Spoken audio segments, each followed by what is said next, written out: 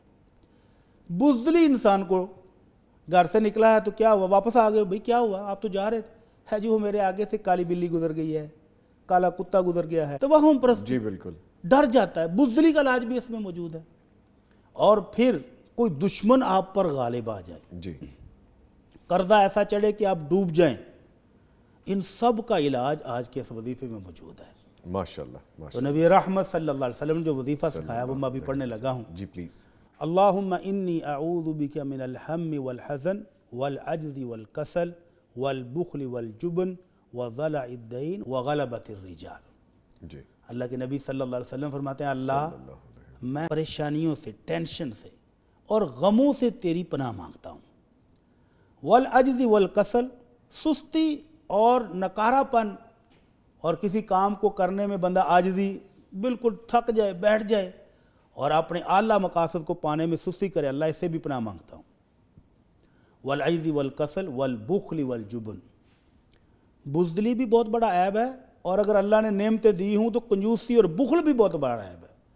تو سخاوت کرنی چاہیے، اپنے مسلمان بھائیوں کی، عزیز و اقارب کی مدد کرنی چاہیے بڑھ چڑھ کے۔ جی تو یہ امت کو سبق ہے کہ جب اللہ نعمتیں دے تو سخی ہو جاؤ، بخیلی نہیں کرنی، کنجوسی نہیں کرنی۔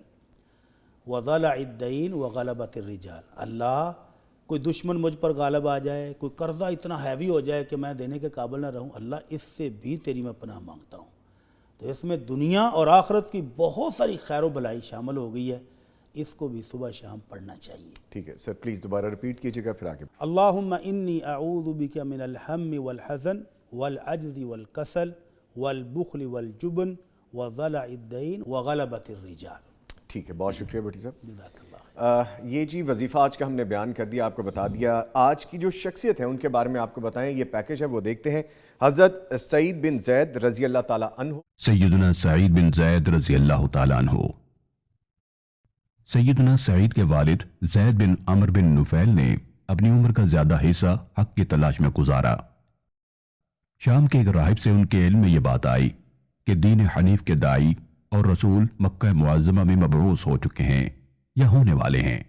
وہ فوراً مکہ مکرمہ واپسی کے لیے روانہ ہوئے، لیکن سفر کے دوران کچھ لٹیروں نے انہیں قتل کر دیا۔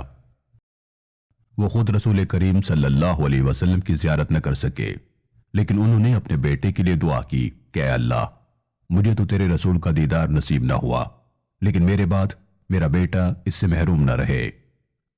چنانچہ رسول کریم صلی اللہ علیہ وسلم کی دعوت اور بعثت کے متعلق جیسے ہی سیدنا سعید بن زید کو معلوم ہوا، انہوں نے اپنی بیوی سیدہ فاطمہ بنت خطاب سمیت فوراً اسلام قبول کر لیا۔ آپ کی بیوی سیدہ فاطمہ سیدنا عمر بن الخطاب کی بہن تھیں۔